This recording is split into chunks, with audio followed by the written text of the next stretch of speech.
मैं देवराज इंद्र की पत्नी हूँ, शची। और मैं रंभा। भीतर चलिए ना।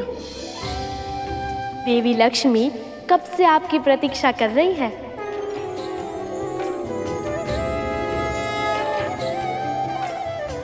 पर मैं कैसे? आप संकोच मत कीजिए, बस हमारे साथ आगे चलिए। चलिए भी।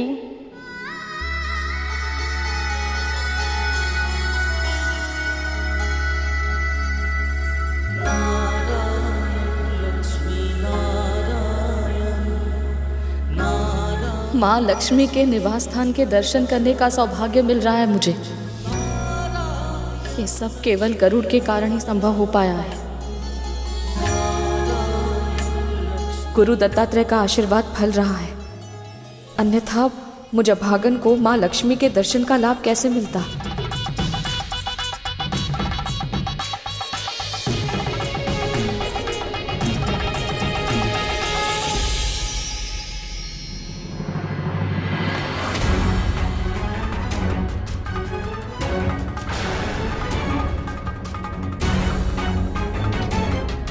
माँ,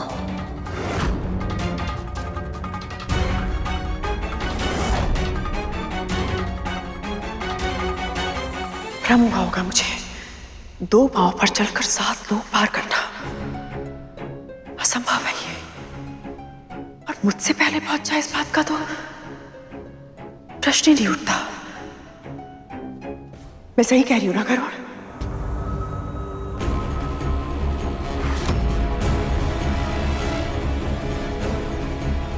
अपनी माँ को छोड़कर अपनी महारानी को ले आया। बड़ा स्वामिनी भक्त है तू। क्या हुआ? वैसे तो बहुत बोलता है तू, आज जीभ काट क्यों बन गई तेरी? क्योंकि मेरी माँ ने मुझे संस्कार और शिष्टाचार दोनों सिखाए दीदी। और मुझे आभास है कि मैं किसके द्वार के सामने खड़ा हूँ, मुझे क्या बोलना चाहिए और कितना बोलना चाहिए। चलता हूँ। आज्ञा दीजिए महारानी, वैकुंठ में प्रभु नारायण प्रतीक्षा कर रहे होंगे।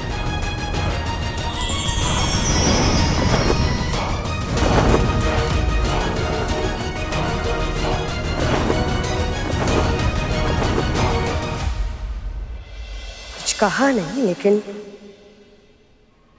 बहुत कुछ बोल गया ये। दोनों माँ और पुत्र एक ही जैसे हैं।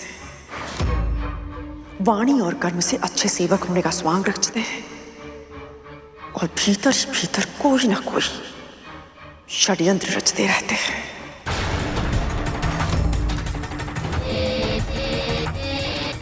कदू, तुम्हारे चेहरे पर ये दाग इससे पहले भी दाग थे ना?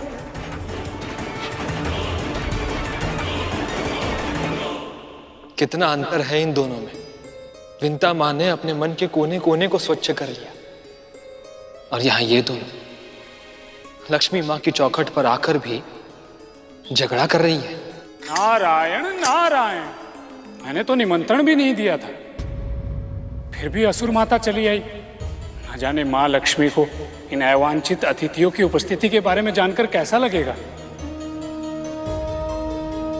आज उनके विवाह की पहली पूजा है और इसमें देवी तिथि का सम्मिलित होना शुभ संकेत नहीं है। क्या आपने निमंत्रित नहीं किया? कहीं ऐसा न हो कि उनके भीतर का असुर तत्व उत्सव का वातावरण देखकर और भड़क जाए,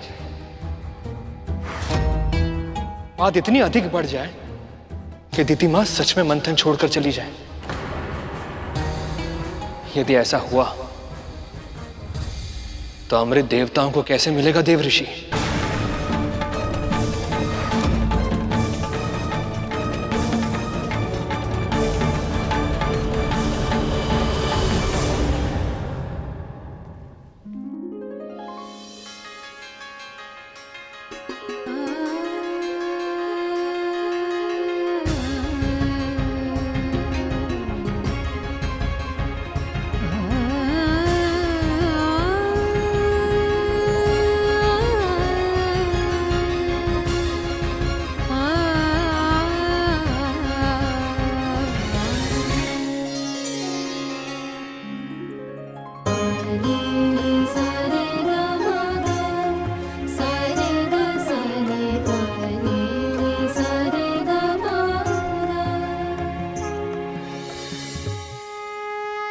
ये देखिए, ये बहुत अच्छा है ना? निसंदेह बहुत सुंदर है, पर इससे अधिक नहीं। हाँ, ये तो बहुत अच्छा है, पर सखी लक्ष्मी पर ये बहुत जचेगा। ये उत्तम लगेगा इन पर, इसमें कोई संदेह नहीं है। पर इसे देखिए, ये और भी अधिक सुंदर लगेगा। सत्य कहूँ तो हमारी पुत्री लक्ष्मी पर तो सब कुछ ही बहुत सुंदर लगता है। आप दोनों वाद विवाद ही करते रहेंगे या इन आभूषणों में से कोई एक चुनेंगे भी?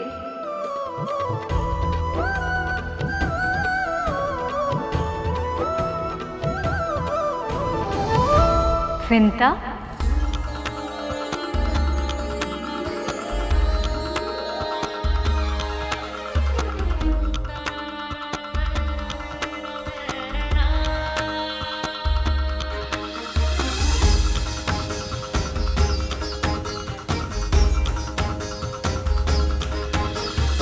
अच्छा हुआ तुम आ गई। यहाँ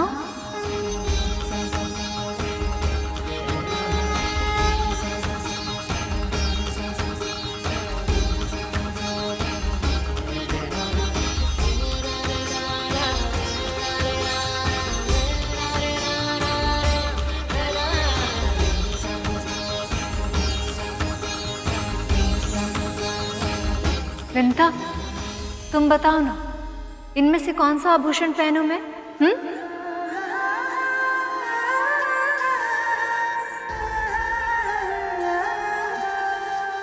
मैं बताऊं?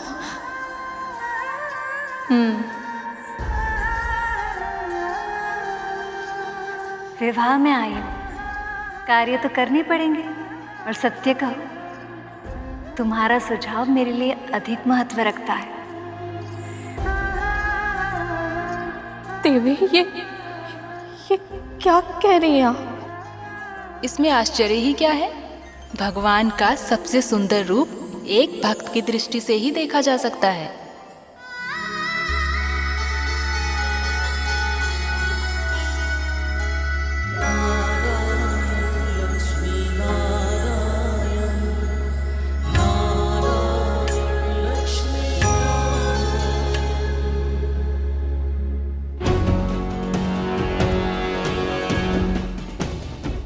यहाँ कोई चहल पहल क्यों नहीं दिखाई दे रही है? मैं आ चुकी हूँ यहाँ पे और मेरे स्वागत के लिए कोई नहीं है। इस द्वार पे तुम्हारे स्वागत के लिए कोई नहीं है, इससे चिंतित हो तुम। और मुझे देखो, मुझे तो किसी ने निमंत्रित भी नहीं किया।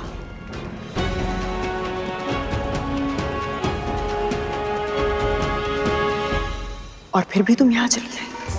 कद्रू, अगर प्रश्न तुम्हारे पुत्रों की सुरक्षा का होता तो तुम भी यही करती। ये सत्य है कि मंथन के कारण देवताओं के साथ संधि हुई है हमारी, पर अभी भी संदेह समाप्त नहीं हुआ मेरा। ये सब मेरे पुत्रों के साथ षड्यंत्र करे, ये होते हुए नहीं देख सकती मैं। और वैसे भी अब जब मैं आ गई हूं तो इन सबको स्वागत सत्कार करना ही पड़ेगा मेरा। और स्वागत सत्कार है क्या कदम, मेरा महत्व इतना अधिक है कि आज अखंड ज्योत की रीत में देवी लक्ष्मी वही दिया जलाएंगी जो मैं भेंट करूंगी, क्योंकि मेरा दिया सबसे सुंदर है।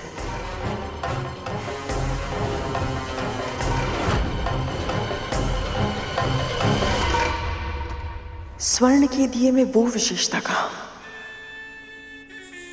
जो इस दिए में है?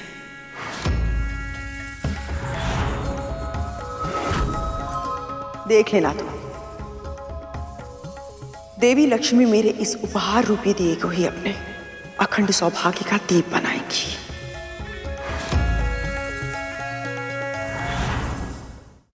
मुझे तो अब तक विश्वास नहीं हो रहा कि मैं आप सबके बीच हूँ।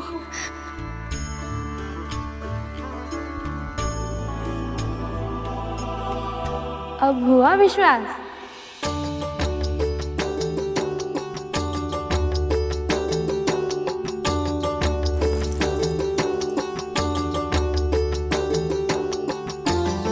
बड़े मूल्यवान आंसू हैं ये। इन्हें संभाल कर रखे। यदि गवा दिए तो फिर विदाई के समय कहाँ से लाओगी?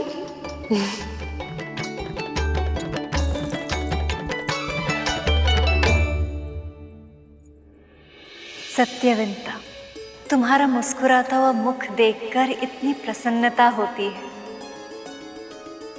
जानती हो, तुम्हारे पुत्र गरुड़ ने पहली भेंट में ही मेरा मन मोह लिया था।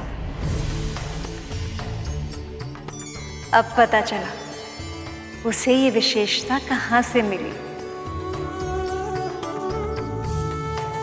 एकदम सत्य कहा आपने सखी। आपके पुत्र ने इस मंथन में साहस, धैर्य और सूझबूझ का अद्भुत परिचय दिया है। और पता है इससे क्या पता चलता है कि तुमने अपने पुत्र को कितने अच्छे संस्कार दिए हैं।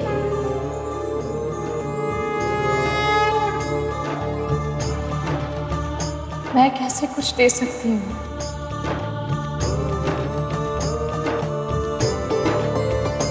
देने वाली तो आप हैं देवी। आप सबकी कृपा दृष्टि मेरे परिवार पर बनी रहे, और कुछ नहीं चाहिए मुझे।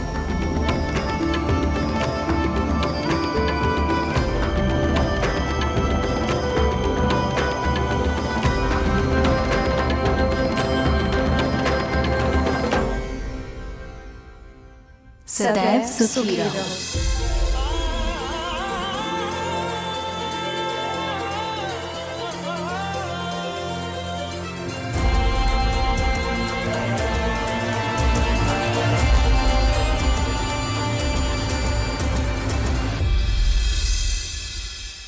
उठो विंता, ये विवाह संपन्न होने तक ऐसे ही हंसती मुस्कुराती रहो। तुम्हारे जीवन में जो भी कष्ट और दर्द थे वो सारे मेरे चौखट में छूट गए हैं। ये मेरा मायका है, इसका मतलब ये हुआ कि ये तुम्हारे माँ का भी घर है। अब यहाँ खुशी के छाव में प्रसन्नता से रहो, स्वतंत्र होकर जियो।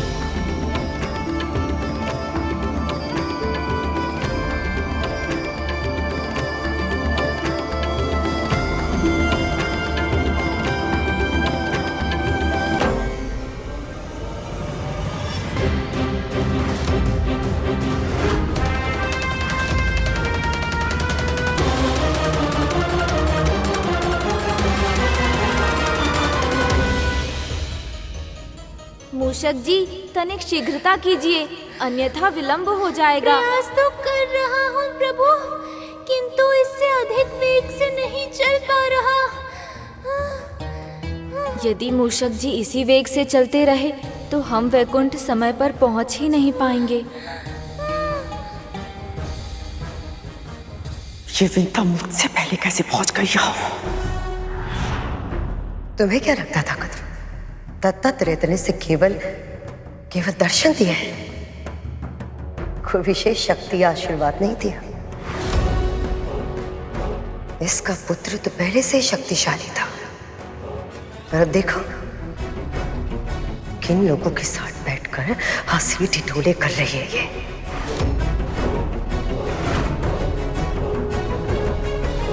कद्रू, तुम्हें निमंत्रण तो मिला, पर स्वागत नहीं।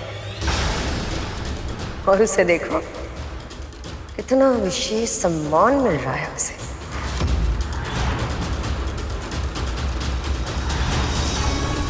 मुझे एक बात समझ में नहीं आती, यहाँ पर महारानी कौन है और दासी कौन?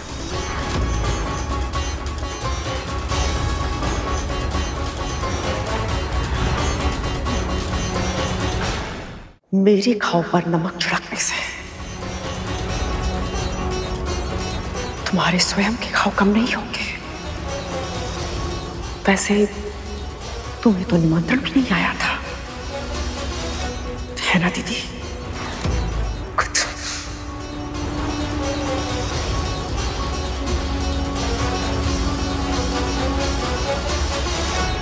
देवी,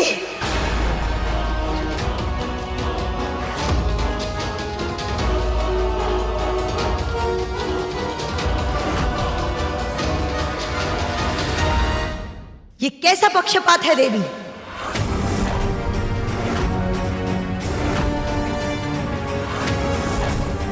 ये क्या कह रही हैं आप? जो भी मन में है विस्तार से कहिए।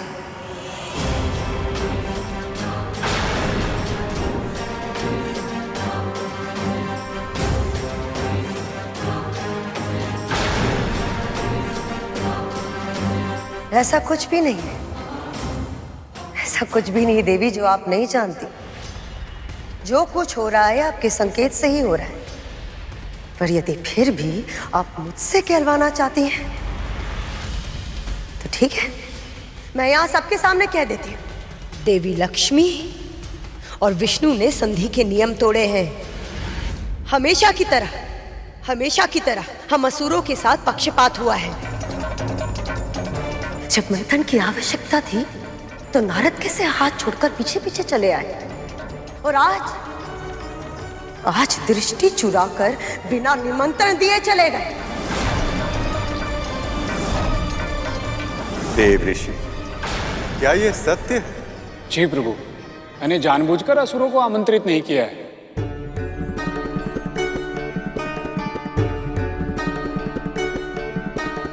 परंतु आपने ऐसा क्यों किया मुनिवर? अब व्यर्थ में ही उन्हें द्वेषपूर्ण बातें करने का अवसर मिल जाएगा। प्रभु का आदेश था कि मैं हर विष्णु भक्त को विवाह में सम्मिलित होने के लिए आमंत्रित करूं, और ये सब जानते हैं कि असुर विष्णु भक्त नहीं है। यदि मैं उनको आमंत्रित कर भी देता तो भी वो यहां नहीं आते।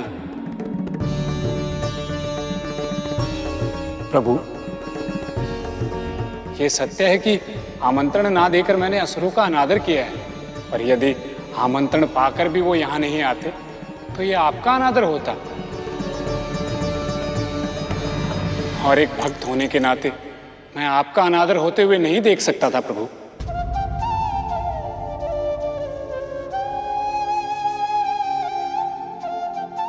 आपके तर्क काटे हैं देव ऋषि, किंतु बिना निमंत्रण के देवी दिति लक्ष्मी के पास पहुंच गई और वहां उत्सव के वातावरण कड़वाहट घोल रही हैं।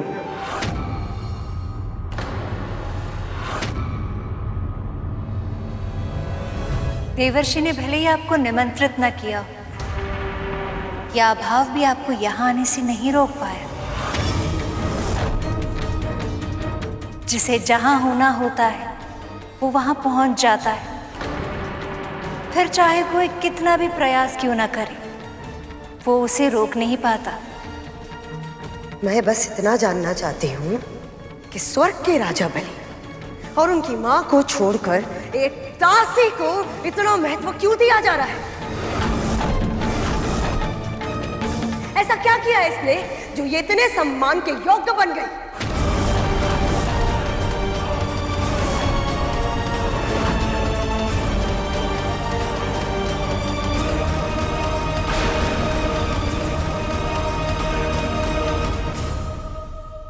कैलाश, इसका अर्थ है यदि हम इतनी ही मंद गति से चलते रहे तो मेरे पहुंचने से पहले ही विवाह संपन्न हो जाएगा। रुकिए मूषक जी। धन्यवाद प्रभु, इतने समय बाद ही सही आपका विश्राम करने का मन तो हुआ। विश्राम नहीं, परिवर्तन करना है मुझे। परिवर्तन प्रभु? हाँ, योजना में परिवर्तन। आप मेरे हाथ पर चढ़ जाइए, मैं चल कर जाऊंगा। प्रभु, ये क्या कह रहे हैं आप? मैं आपका वाहन हूँ। अपने स्वामी के ऊपर चढ़कर मैं यात्रा का आनंद। तो मत लीजिएगा आनंद, पर चढ़िए तो सही। पर मैं कैसे? आप ऐसा क्यों कह रहे हैं प्रभु? क्योंकि मेरे मन में क्रूरता नहीं है और आपके पाँवों में गति। आपकी बात मानी तो विवाह का आनंद लेने से चूक जाऊंगा। वहाँ मामा श्री विष्णु प्रतीक्षा कर रहे होंगे और मामी श्री भी तो मेरे आगे दिया जलाने के लिए तैयारी कर रही होंगी। अब चलिए, चढ़िए मेरे हाथ पर। यदि गणेश जी शीघ्र यहाँ न पहुंचे तो ना जाने कितने और विघ्न उत्पन्न होंगे।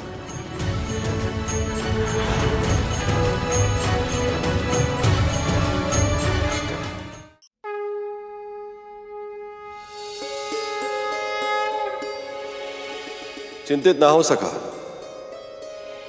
वहां देवी लक्ष्मी के संग पार्वती भी हैं, वो संभाल लेंगे।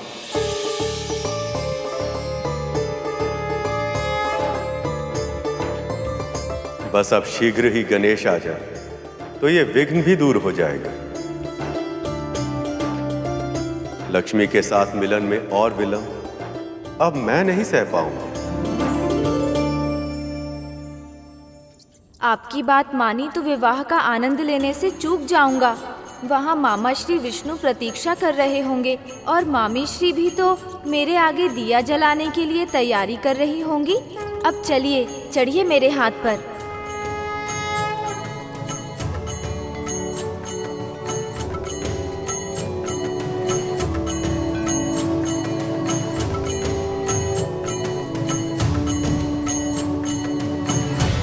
यदि मैं समय पर नहीं पहुंचा तो विवाह में कोई विघ्न भी आ सकता है, पर मैं ऐसा नहीं होने दे सकता। मुझे समय पर पहुंचना ही होगा, चाहे कुछ भी क्यों ना हो जाए।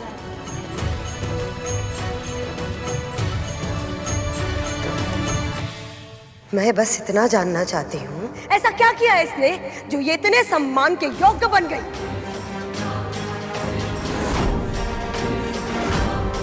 मेरे मन में भी यही प्रश्न घुमड़ रहा था। अच्छा हुआ दीदी ने पूछ लिया। कितनी संकुचित सोच है आपकी। विवाह जैसे पवित्र अवसर पर, देवी लक्ष्मी के निवास स्थान पर आप विंता को एक दासी के रूप में देख रही हैं।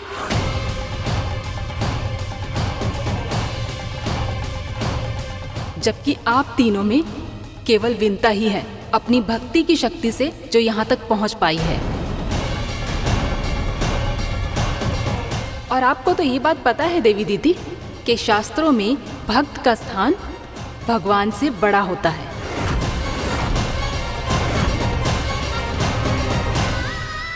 ये अपनी आस्था से यहाँ तक पहुँची हैं और इसीलिए हर विशेष सम्मान के योग्य हैं। चाहे जो कुछ भी हो देवी, एक दासी को मुझसे ज्यादा सम्मान देना यह अनुचित है।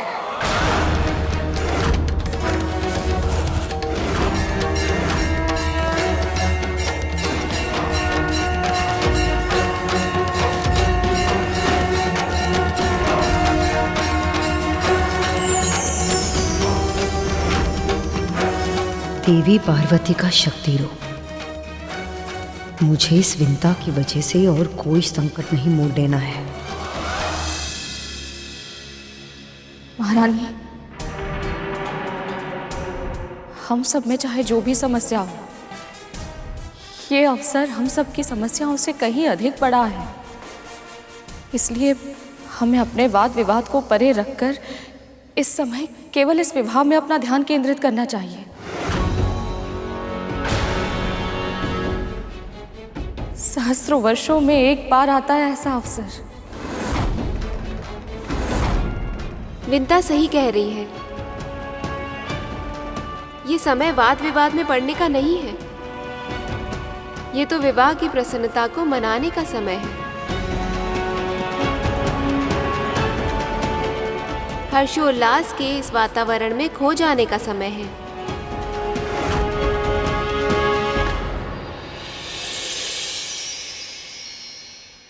महाराज बलि, आप तो त्रिलोक जय, सर्वशक्तिमान, सर्वज्ञानी हैं।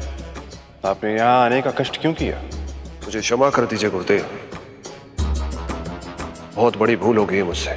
भूल का आभास होने पर क्षमा करने से कोई लाभ प्राप्त होता नहीं है।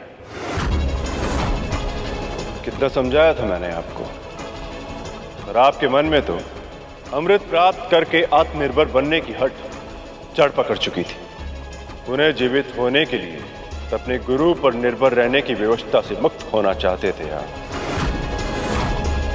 मैंने बार बार आपको समझाया, किंतु आपने मेरे हित वचनों पर तनिक भी ध्यान नहीं दिया। और मेरे पास आपके लिए कोई सुझाव नहीं है। गुरुदेव, मेरी बात तो सुनिए। देवी लक्ष्मी ने देवराज और अन्य देवताओं की श्री लौटा दी और अब उन्हें अमृत भी मिल गया तो हम असुर बहुत बड़े संकट में फंस जाएंगे। सहायता कीजिए गुरुदेव, मुझे मेरी भूल के लिए क्षमा कर दीजिए। तो ये सब विष्णु की चाल थी।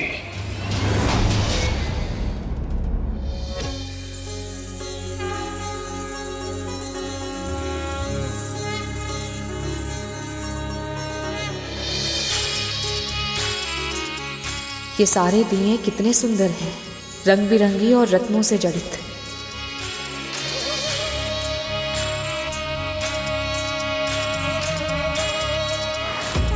इन दियों के समक्ष मेरे मिट्टी से बने हुए इस दिए का कोई मूल्य नहीं है। माता लक्ष्मी को विशेष लोगों द्वारा लाए गए विशेष दिए ही समर्पित होने चाहिए।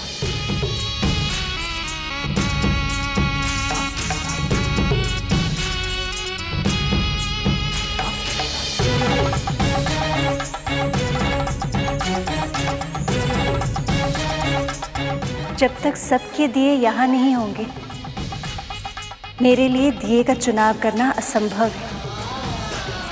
पर यहाँ तो सबके दिए पहले से ही रखे हुए हैं सखी। पर एक दिया ऐसा है जिसे यहाँ होना चाहिए, पर है नहीं।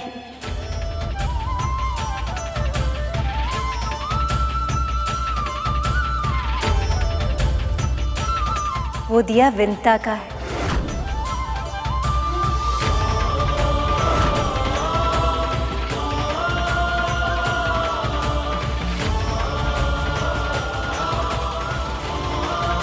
नहीं नहीं माँ, मेरा दिया इतना सुंदर नहीं है। विंता, यहाँ आओ। अरे आओ।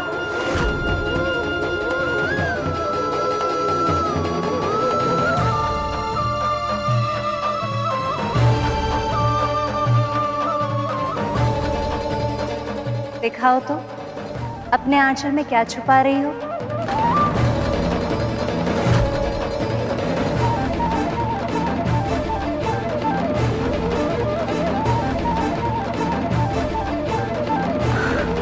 दिखाओ। दिखाओ।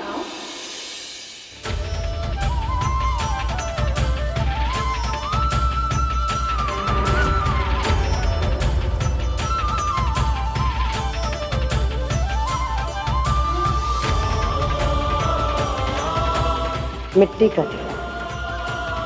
हमारे स्वर्ण और मणि जड़ित दिए के सामने इसका क्या महत्व है? कितना सुंदर दिया है ये। इसमें गणेश की मूर्ति भी है। अरे हाँ, ये तो और भी अच्छा है। गणपति भले ही प्रत्यक्ष रूप से यहाँ उपस्थित ना हो, पर इस दिए के माध्यम से हम उनका ध्यान कर सकते हैं।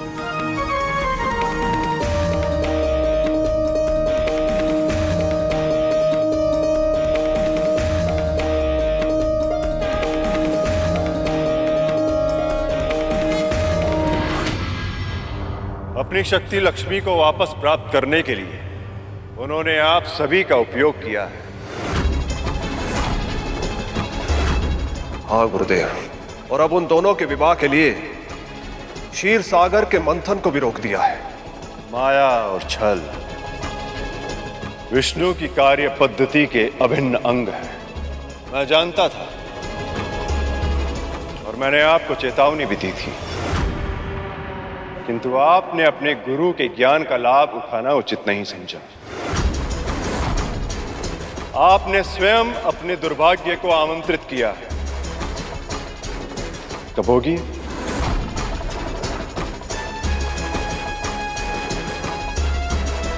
तो क्या आप सहायता?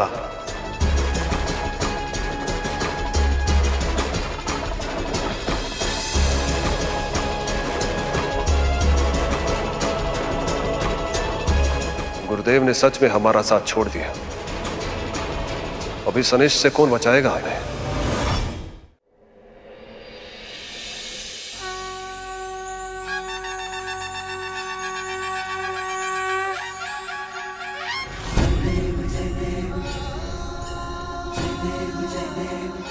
हे गणपति, इस बार जब मुझे नारायण मिले तो वो मुझसे कभी दूर ना जाए। हम एक साथ सदैव सुखमय जीवन बिताएं।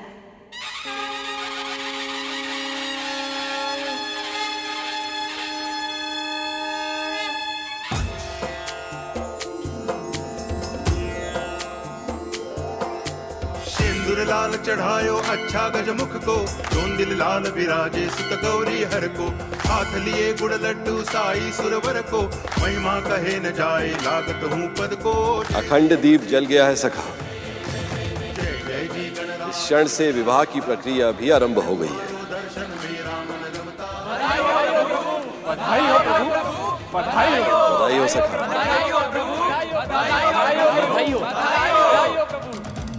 लगता है गणेश यहाँ आने की जगह सीधे वहीं चले गए।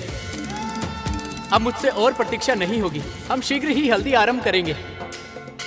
नारायण नारायण। अखंड दीप भी जल गया, परंतु मां अब तक नहीं आई। क्या वो सच में इतने दुर्लभ अवसर की साक्षी नहीं बन पाएगी?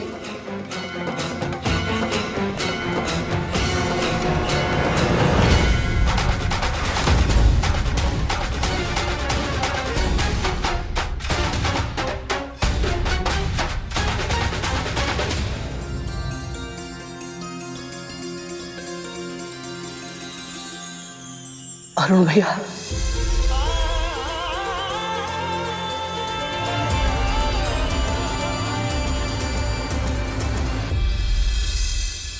यदि मैंने अब भी सहायता नहीं की तो असुर बहुत बड़े संकट में फंस जाएंगे। इसे संभालना ही होगा। रुकिए महाराज।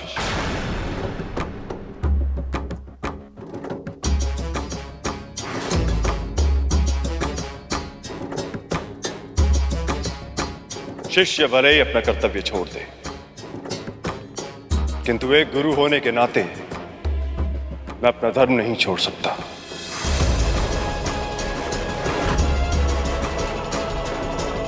मैं आपकी सहायता करूंगा।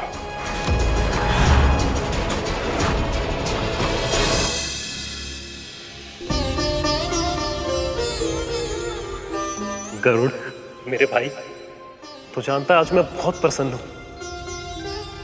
अब अपने परिवार के साथ कुछ आनंद के पल बिता पाऊंगा मैं। ये कल्पना ही मेरे रोम रोम को पुलकित कर रही है गरुड़।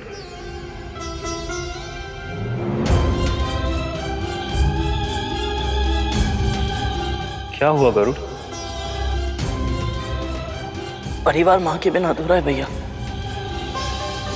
और मां नहीं आई। ये तो उससे किसने कहा? मां तो लक्ष्मी मां के साथ है गरुड़।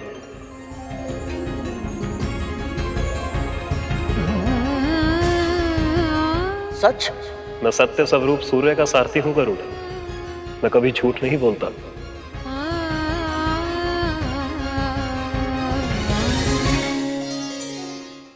मामीश्री ने मेरे स्थान पर मेरी प्रतिमा के आगे दिया जलाकर विवाह के विधि विधान का औपचारिक आरंभ कर दिया है, पर मुझे स्वयं भी वहां शीघ्र ही पहुंचना होगा। इतने वेग से क्यों जा रहे हैं प्रभु? मुझे भय लग रहा है। कुछ करना होगा। प्रभु क्षमा कीजिएगा, पर लगता है कि आपको निमंत्रण देना केवल औपचारिकता ही थी। क्योंकि यदि सच में आपको बुलाना होता तो आपके बिना विवाह की रीतियों का आरंभ थोड़ी ना करते वो सब।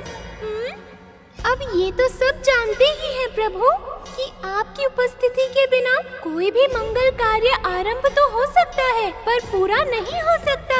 उसके बाद भी उन सब ने आपके पहुंचने की प्रतीक्षा क्यों नहीं की? हो सकता है मुहूर्त बीता जा रहा हो। प्रभु कहीं ऐसा तो नहीं कि वहाँ किसी को आपकी उपस्थिति की आवश्यकता का आभास ही ना हो रहा हो? भैया, आप नहीं जानते कि आपने ये सूचना देकर मुझे कितनी बड़ी प्रसन्नता दी है। माँ, ये तो बस प्रसन्नता का आरंभ है गरुड़। मैं जानता हूँ कि माँ किसी से नहीं कहेंगी, पर उनको उनकी सेवा का फल मिल चुका है। भगवान दत्तात्रेय ने उन्हें सदैव सुखी रहने का और दास्ता से मुक्त होने का आशीर्वाद दिया है मेरे भाई। ये सत्य है मेरे भाई। धीरे धीरे तुम्हें तुम्हारे कष्टों से मुक्ति मिलेगी और फिर समुद्र मंथन से निकलने वाला अमृत तेरे जीवन के सारे विष को समाप्त कर देगा। तो चल मेरे साथ भोजन भी कर ले और बाबा से भी मिल ले। बाबा?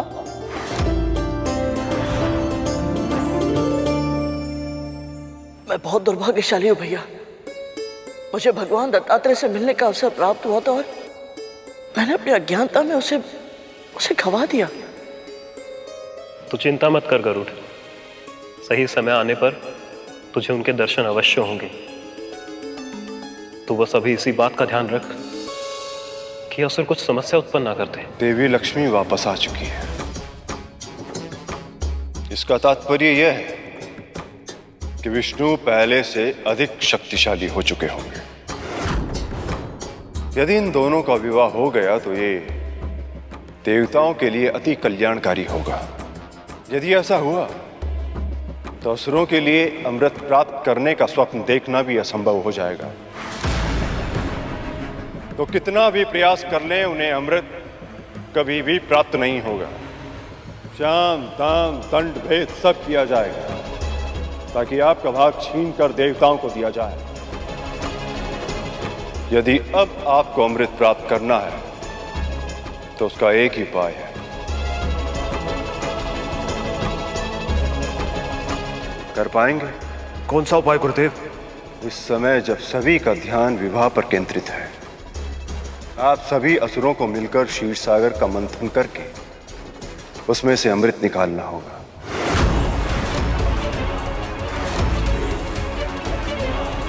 न केवल अमृत को प्रकट होने पर विवश करना होगा बल्कि उसे चुराना होगा।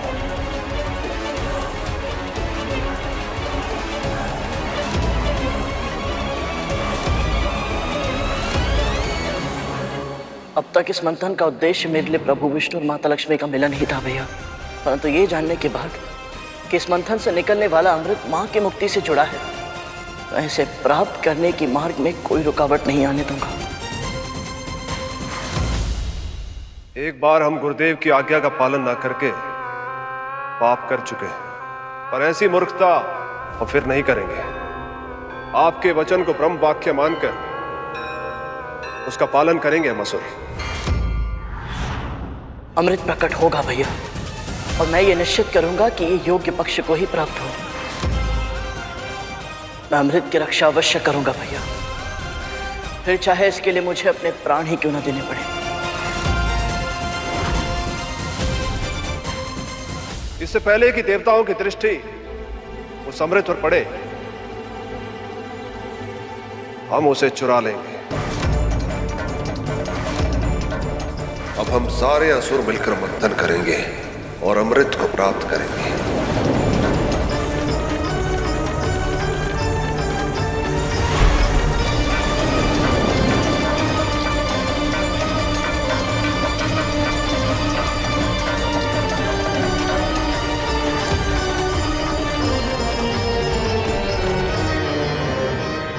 पक्षीराज गरुड़ के साहस भरे कारनामे देखने के लिए चैनल को सब्सक्राइब करें और साथ ही बेल आइकॉन दबाना न भूलें।